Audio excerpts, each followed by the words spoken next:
데살로니가전서 5장 16절에서 18절 같이 읽으실 때 살아계신 하나님의 음성으로 들으시길 바랍니다. 항상 기뻐하라, 쉬지 말고 기도하라, 범사에 감사하라. 이것이 그리스도 예수 안에서 너희를 향하신 하나님의 뜻이니라. 아멘. 금년에도 국가적으로나 세계적으로나 또 여러분 개인적으로나 많은 일들이 있었습니다. 각자의 삶 중에서도 어려운 일들이 많이 발생을 했습니다. 과연 이러한 상황 가운데서 감사할 수 있을까 생각을 하게 됩니다. 감사주일이 왔으니까 감사해야겠지. 이 상황에서 제가 어떻게 감사할 수 있을까?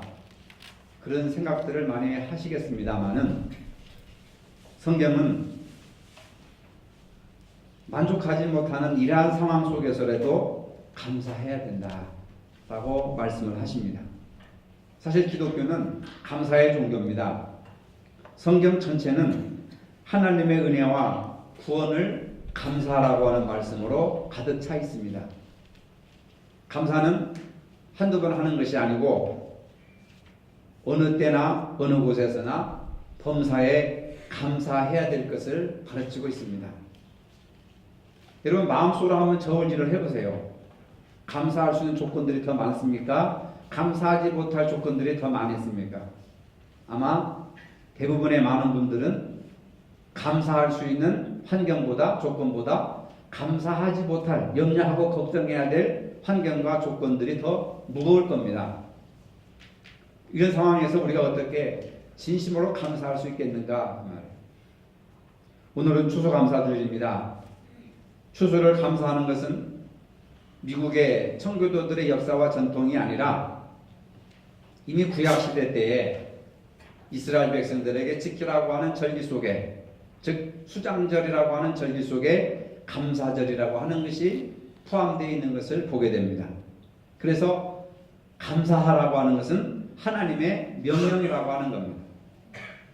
구약에는 이스라엘 백성들이 지켜야 할 3대 절기가 있습니다. 근데 이 절기가 이름이 여러 가지가 있어요. 그래서 여러분들이 성경을 읽어도 혼동이 오는 겁니다. 유교절 또는 무교절이라고 합니다. 예, 6월절. 6월절은 무교절. 무교절이라고 하는 것은 누룩을 넣지 않는 빵을 먹는 날. 그 다음에 77절. 이것은 또 오순절이라고 하고 맥주절이라고 합니다. 그러니까 성경이 이렇게 일목요연하게 나오는 것이 아니라 어디에는 오순절, 어디에는 맥주절, 어떤 77절 하니까 이게 같은 것인지 다른 것인지 혼동이 오는 거죠. 77절은 오순절이라고 하고 77에 49 해서 50일째 되는 날 성령이 강림하셔서 오순절이라고 하고 그 다음에 또 맥주절이라고 합니다. 그 다음에 초막절. 초막절이 장막절이라고 하고 수장절이라고 하는 겁니다. 그러니까 이름을 두 가지, 세 가지 이상을 가지고 있으니까 우리가 읽을 때는 좀 혼란스럽죠. 그런데 다 의미가 있습니다. 이스라엘 백성 중에 20세 이상 된 모든 장정들은 1년에 3차례씩 반드시 중앙성소에 올라가서 절기를 지켜야 한다고 명령을 하고 계십니다. 이를 통해서 이 제사를 통해서 이스라엘 백성들이 하나님의 선택된 선민이 되었다고 하는 것과 그것에 대한 참 신앙을 고백하는 것을 나타내기 위해서 1년에 3차례씩 성전에 올라가서 제사를 드립니다. 예수님도 12살 때 6월절 제사를 드리러 예루살렘으로 올라가셨다가 길을 잃어버리고 생이별을 한 그 사건이 바로 이제 성인 남성들은 의무적으로 제사를 드려야 되지만 어린아이들은 부모를 따라서 그냥 가는 거예요.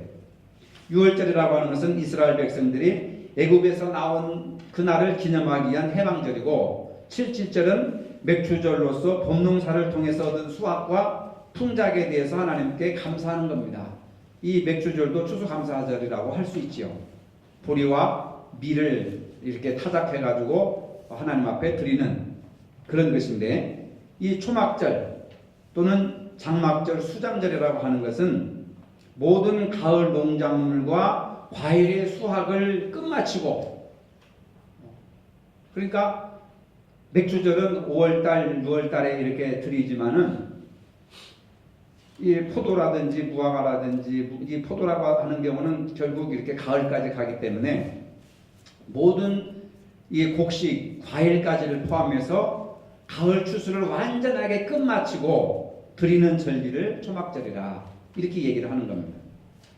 우리가 드리는 추수감사절에 해당되는 이 초막절, 즉 수장절은 광야 40년 동안 이스라엘 백성들이 광야 가운데서 살면서 하나님이 베풀어 주신 그 은혜와 사랑을 감사해서 드리는 것인데, 가을의 농작물과 과일의 수확을 끝마치고 그 과일들을 창고에 일주일 동안 저장을 합니다. 출애굽기 23장 16절, 34장 22절에 이 이야기가 나오는데, 이때는 히브리 민간적으로는 1월인데 오늘 태양력으로 하면은 양력 9월달 또는 10월경에 해당되는 겁니다.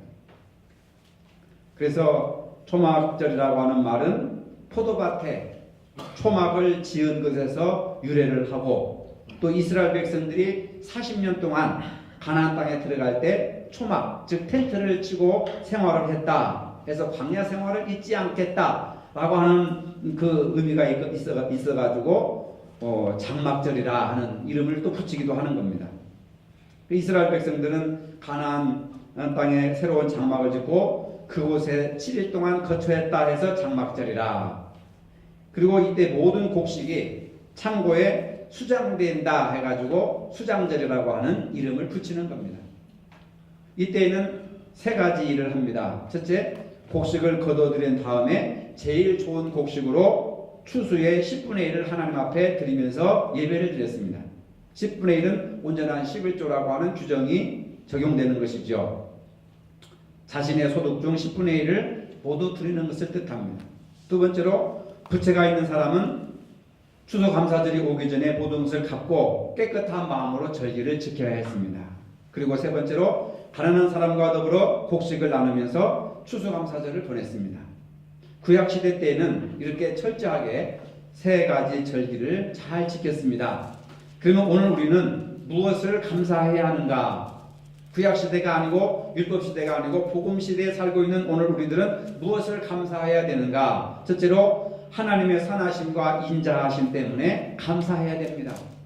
어떤 조건과 환경과 나의 삶의 어떤 부분들이 잘 되어가지고 감사할 뿐만 아니라 그런 것과 상관없이 하나님의 선하심과 인자하심 때문에 감사하라는 거예요. 조건과 환경에 상관없이. 근데 우리는 뭡니까? 조건과 환경에 영향을 받아서 감사하기도 하고 불평하기도 하고 원망하기도 하잖아요. 여러분, 하나님에 대한 이 신앙은 환경과 내 모든 조건을 초월하는 거예요. 비가 와도 하나님의 선하심과 인자하심은 영원하고, 눈이 와도 영원하고, 사고를 당했을 때도 영원하고, 망했을 때도 영원하고, 잘 됐을 때도 영원한 거예요. 그래서 환경과 조건을 바라볼 것이 아니라 하나님의 선하심과 인자하심 때문에 감사하라. 그래서 시편 107편 1절에 여호와께 감사하라. 그는 선하시며 그 인자하심이 영원하미로다. 이 이야기는 영원히 감사하라는 거예요. 영원히 감사하라. 이런 표현은 시편에 자주 나오는 말씀입니다. 우리가 하나님께 감사할 이유가 너무나도 많이 있습니다. 베풀어 주신 은혜 너무 감사합니다. 사고와 질병이 많은 세상에서 이만큼이라도 건강을 주셔서 살아갈 수 있게 해주시고 생명을 연장시켜 주신 것 감사하는 것이죠. 그 다음에 감사해야 될 이유가 뭐냐? 하나님의 구원의 은혜를 감사해야 됩니다. 107편 2, 3절에 보니까 여호와께 감사할 이유가 노래하면서 하나님의 구원을 찬양하는 겁니다. 나를 구원해 주신 그 은혜를 인하여서 감사하는 겁니다. 돈과 물질과 상관없이, 잘되고 못되는 것과 상관없이 내 영혼이 구원받은 것에 대해서 감사하는 것입니다. 시편 기자는 하나님의 구원을 찬양하며 감사할 때마다 늘 출애굽 사건을 기억하고 있습니다. 이스라엘 백성들을 구원하시기 위해서 바로에게 10가지 재앙을 주시고, 또 유월절을 통해서 이스라엘 백성들을 끄집어내시고 홍해 바다를 육지같이 건너게 하시고 만나와 메추라기를 먹여주시고 반석을 쳐서 생수를 베풀어 주신 그 하나님을 기억하면서 그 은혜에 감격하여 시를 쓰고 찬송을 통해서 하나님 앞에 감사의 찬송을 부르고 있는 겁니다. 과거를 한번 회상해 보세요, 여러분. 지금까지 살아온 것도 누구의 힘입니까? 조상의 덕분도 아니고 묘를 잘 쓴 덕분도 아니고 내가 잘나서 살아온 것도 아니고 결국은 하나님의 은혜라고 하는 거예요. 고비고비마다 어렵고 힘들게 살아왔지만 숨가쁘게 살아왔지만 경제적으로 어렵게 살아왔지만 절망이 우리를 엄습하고 있었지만은 그러나 지나고 나면은 그때가 그리워지는 것이고 그때가 아름다운 것이고 하나님의 은혜가 아니고서는 한순간도 살아올 수가 없었다라고 이렇게 고백하는 겁니다. 오늘 우리도 현재 내 삶에 만족하지는 못하지만은 지난 세월을 돌이켜보면 하나님의 은혜가 아닌 것이 어디 있습니까? 돌이켜보면 어느 하나라도 감사하지 않을 것이 없습니다. 오늘 본문 말씀을 말씀하십니다. 항상 기뻐하라, 쉬지 말고 기도하라, 범사에 감사하라. 이는 그리스도 예수 안에서 너희를 향하신 하나님의 뜻이니라, 하나님의 요구니라, 하나님의 명령이니라, 하나님의 말씀이니라. 우리가 어떻게 살아야 됩니까? 항상 기뻐하고 쉬지 말고 기도하고 범사에 감사하는 것이 저와 여러분들을 향한 하나님의 뜻이라고 하는 겁니다. 아파트 평수를 넓히는 것이 하나님의 뜻이 아니에요. 외제승용차를 타는 것이 하나님의 뜻이 아닙니다, 여러분. 우리는 그런 것에만 하나님의 뜻이 무엇인지 찾으려고 하잖아요. 이미 성경에 기록하고 있습니다. 하나님의 뜻은 분명합니다. 항상 기뻐하는 거, 쉬지 말고 기도하는 거, 범사에 감사하는 거, 이것이 예수 그리스도, 구원자이신 예수 그리스도 안에서 우리를 향하신 하나님의 뜻이라는 겁니다. 근데 우리는 자꾸 하나님의 뜻이 무엇인지를 기도원에 가서 묻고 점쟁이한테 가서 뭐가 옳은 것인지 묻고. 저도 우리 교회에서는 그런 일 없지만 옛날에는 많은 분들이 저한테 상담을 하나님의 뜻이 무엇인지. 노래방을 개업을 해야 되는데 이게 하나님의 뜻인지 아닌지 기도해 보라고. 이게 참 애매한 문제죠. 노래방에는 술을 팔아야 됩니다. 가서 또 노래방을 개업했는데 와서 개업 예배 드려달라고. 이게 얼마나 난감합니까, 이게. 하나님의 뜻대로 하는 것이 사업이 하나님의 뜻이지, 하나님이 하지 말라고 하는 것을 가지고 하면서 목사 모시고 예배 드려달라고 하는 게 얼마나 난감해요. 설교할 때 뭐라고 그랬습니까? 사업이 번창하게 해달라고 하는 것이 아니라 하나님의 뜻이 무엇인지 깨닫는 사업이 되게 해달라고. 빨리 방에서 문 닫게 해달라는 뜻이죠. 여러분, 항상 기뻐하라, 쉬지 말고 기도하라, 범사에 감사하라, 이렇게 살아가는 것이 하나님의 뜻입니다. 다른 것이 하나님의 뜻이 아니에요. 어떤 분들은 그러잖아요. 교회 옮기면서 이게 하나님의 뜻이라고. 그게 하나님의 뜻이겠어요? 거기서 죽어라, 거기서 십자가를 지라 하는 것이 하나님의 뜻이 아니겠느냐, 그 말이에요. 범사에 감사한다고 하는 말은 무슨 일에 닥치든, 무슨 일이 닥치든지, 좋은 일이든 슬픈 일이든 기쁜 일이든 비가 오든 눈이 오든 바람이 불든 겨울이든 봄이든 여름이든 그런 환경에 얽매이지 말고 그런 환경을 초월해서 그냥 모든 일들을 감사하라 하는 그런 말이에요. 그래서 항상이라고 하는 말이 붙어 있는 겁니다. 범사라고 하는 말은 항상이라고 하는 말과 같은 것이죠. 아플 때나 돈이 있을 때나 젊었을 때나 나이 들었을 때나 병 들었을 때나 잘 될 때나 못 될 때나 경사가 났을 때나 문제가 닥쳤을 때나 무슨 일을 만나든지 그냥 감사하라는 거예요. 이게 하나님의 뜻인 줄로 믿으시길 바랍니다. 이게 쉬운 문제가 아니잖아요. 성경은 감사하라. 어디서든지 어떤 환경에서든지 감사하라. 하박국 3장에 보면 이런 말이 있잖아요. 비록 무화과나무가 무성치 못하며 포도나무에 열매가 없으며 감람나무에 소출이 없으며 밭에 식물이 없으며 우리의 양이 없으며 외양간에 소가 없을지라도, 이건 완전히 망한 거예요. 강대국이 쳐들어와 가지고 이스라엘 민족들이 그냥 쑥대밭으로 만들어버린 겁니다. 모든 동물과 식물을 다 약탈해버리고 죽여버리고 뺏어가버리고 풀질러버리고 아무것도 없는 쫄딱 망한 거예요. 그런데도 불구하고 하박국 선지자는 나는 여호와를 인하여 즐거워하며 나의 구원의 하나님을 인하여 기뻐하리로다. 무화과나무, 포도열매, 감람나무, 그 다음에 우리 양새끼, 외양간의 소새끼 이런 것 때문에 감사하는 것이 아니라 이런 것이 있을 때 감사하는 누구나 할 수 있습니다. 그러나 그것이 없어질 때는 절망하고 사람들은 자살하는 경우도 있어요. 그러나 하박국 선지자가 위대한 것은 이러한 환경과 조건에 매이지 않고 그것을 떠나서 하나님이 존재하심으로 말미암아 하나님이 나와 함께 하심으로 말미암아 내가 하나님 백성된 그것으로 인하여서 내가 구원받은 하나님의 백성된 것으로 인하여 기뻐하고 감사하겠다. 여러분 이러한 영성을 배우시기를 바랍니다.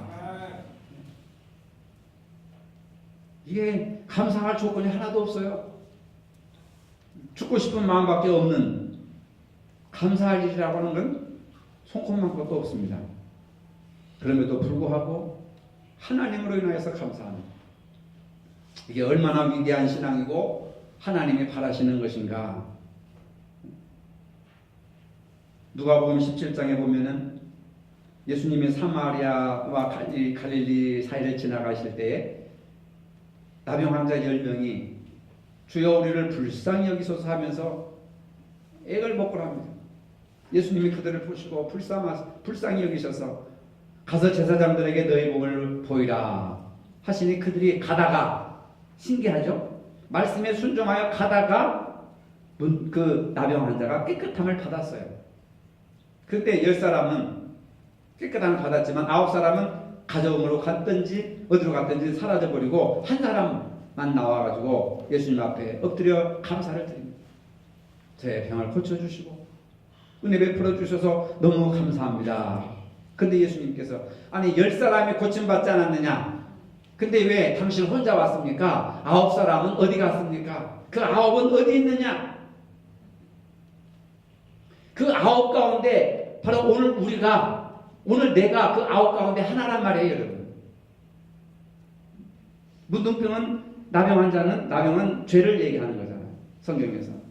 죄로 말미암아 썩어지고 멸망받을 수밖에 없는 우리 죄인들을 구원해 주셨음에도 불구하고 9사람은 다 가정으로 직장으로 자기 잘난 못에 고침받았다고 자랑하러 갔지만은 한 사람은 나를 고치신 분이 누구인가? 그 고치신 분 앞에 감사합니다. 정성껏 기쁜 마음으로 엎드려 절을 하면서 감사합니다 하는 마음을 가진 사람이 한 사람이에요. 예수님께서 뭐라고 말씀하셨느냐? 내 믿음이 너를 권하였느니라. 일어나라. 내 믿음이 너를 권하였느니라. 구원이라고 하는 것은 감사에서부터 출발된다는 것을 믿으시기를 바랍니다. 감사가 쉬운 문제가 아니에요.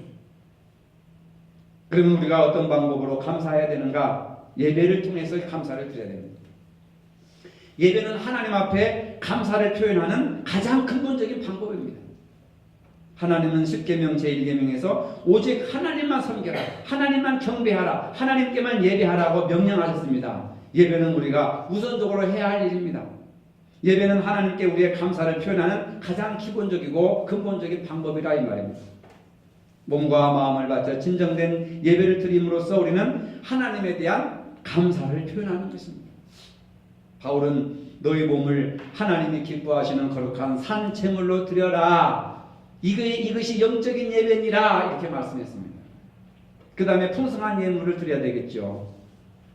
구약시대 때 하나님 앞에 제사로 나온 사람들은 빈손으로 드리지 아니하고 제물을 바쳤던 것처럼 감사를 표현하는 예배는 마땅한 예물이 있어야 되는 것입니다.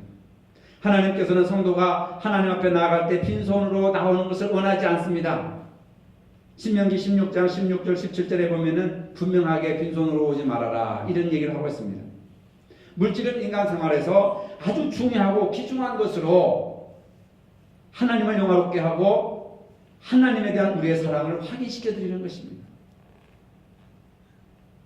이런 모습을 보시고 하나님께서는 우리에게 더욱더 풍성한 복을 내려주시는 겁니다. 그 다음에 우리의 삶을 통해서 감사를 드려야 됩니다. 아무리 예배를 드리고 풍성한 예물을 하나님 앞에 바쳤다 할지라도 우리가 올바르게 살아가지 않으면은 그 모든 감사는 거짓이요 헛것이 되고 마는 겁니다. 우선 우리의 삶 자체가 하나님에 대한 감사의 삶으로 넘쳐야 되는 것입니다. 우리는 세상적인 것과 하나님의 것 사이에 갈팡질팡하지 말고 온전히 하나님의 것으로 살아가야 된다 그 말입니다. 내가 사는 것도 하나님의 은혜요, 내가 나된 것도 하나님의 은혜라 하면서 그 은혜를 잊지 않고 늘 감사하기도 하는 것, 감사 찬송 드리는 것, 감사의 말을 하는 것, 이게 우리의 삶에 감사를 드리는 것입니다. 그리고 겸손히 정의를 행하고 다른 사람들에게 인자하게 대하는 그러한 삶의 자세가 하나님 앞에 감사하는 삶의 표현이라고 말을 할 수가 있습니다. 한 걸음 다 나가서 서로 섬기는 삶, 이것이 바로 하나님에 대한 감사의 표현이라고 하는 겁니다. 우리나라 4명 중에 1명이 그리스도인이라고 합니다. 그러나 사회를 볼 때에 교회가 세상의 빛과 소금의 직분을 감당하지 못하고 있습니다. 우리 각자가 자기의 선 자리에서 참 그리스도인으로 살아간다고 한다면 사회는 정의로운 사회가 될 것입니다. 우리들이 입으로는 하나님을 부르짖으면서도 마음속으로는 불신자보다도 더 탐욕에 가득 차 있다고 한다면, 내 눈에 들보는 보지 못하고 남의 눈에 티끌을 지적만 하고 있다고 한다면 종교생활은, 교회생활은 허공을 치는 것이 되고 말 것입니다. 지난주에 박종곤 집사님 가정에 큰 사건이 일어났습니다. 공장에서 작업을 하다가 프레스에 찍혀가지고 왼손 5개 손가락을 절단하는 그런 대수술을 받았습니다. 피투성이가 된 채 병원에 실려갔습니다. 이승기 집사님께서 저에게 전화를 하셔서 전화를 받고 달려갔습니다. 왼손이 붕대에 감겨져 있었습니다. 피가 스며들었습니다. 수술하기 전이었습니다. 마음이 너무 아팠습니다. 뭐라고 위로의 말을 해야 될지 답답하기만 했습니다. 그런데 박 집사님이 걱정하지 말라고, 왼손은 이렇게 되었어도 오른손이 있지 않느냐 하면서 나에게 오른손을 이렇게 흔들어 보였습니다. 오른손이 있지 않느냐, 걱정하지 마세요. 그 순간 얼마나 제 가슴이 뭉클했는지 제가 오히려 감사하는 마음이 생겼습니다. 늘 우리가 저 가정 열심히 내지 못하고 저 사람들은 정말 이렇게 떨어지는 것이 아닌가 걱정을 하고 기도를 했지만은 감사를 제대로 알고 있구나. 여러분, 손가락이 다 없어진 거예요. 이제 수술하고 가보니까 감사가 나오겠습니까? 교회를 열심히 다니고 교회를 열심히 해보려고 하는데 왜 이런 일이 일어나겠습니까? 왜 이런 불행이 나한테 생겼습니까? 원망하고 불평하면서 막 나한테 이렇게 도전을 해도 할 말이 없죠. 내가 그걸 어떻게 해석할 수 있습니까? 뭐라고 위로의 말을 할 수가 없습니다. 근데 오히려 저한테 위로의 말을 하는 거예요. 왼손은 절단나서도 오른손이 있잖아요. 누워있으면서. 그래서 참 감사와 위로의 마음을 가졌던 한 주간이었는데, 어떤 사람은 장미를 보고 왜 가시가 있느냐고 불평하지만 어떤 사람은 가시 중에도 장미가 피는 것을 감사하는 사람입니다. 장미를 볼 것이냐 가시를 볼 것이냐. 가시나무에는 장미도 있고 가시도 있습니다. 장미를 보는 사람은 감사하는 마음을 갖는 사람이고 가시만을 보는 사람은 불평과 원망을 갖는 사람이에요. 근데 여러분, 우리 인생에는 장미꽃이 있고 가시가 동시에 있다 이 말입니다. 가시를 보지 마시고 장미를 보시기를 바랍니다. 그것을 보시고 감사하시기를 바랍니다. 여러분 마음속에 무엇이 들어있습니까? 감사하는 마음입니까? 아니면 불평하는 마음입니까? 우리 마음속에 감사가 들어있다면 그것은 저절로 밖으로 나오게 되어 있습니다. 이제 우리가 감사를 회복해야 되는 것입니다. 가장 좋은 방법은 하나님께 감사기도를 드리는 것이고, 감사로 찬송을 하는 것이고, 감사로 성경을 읽는 것이고, 감사로 설교를 하는 것이고, 감사로 위로하는 것이고, 감사의 말을 하는 것입니다.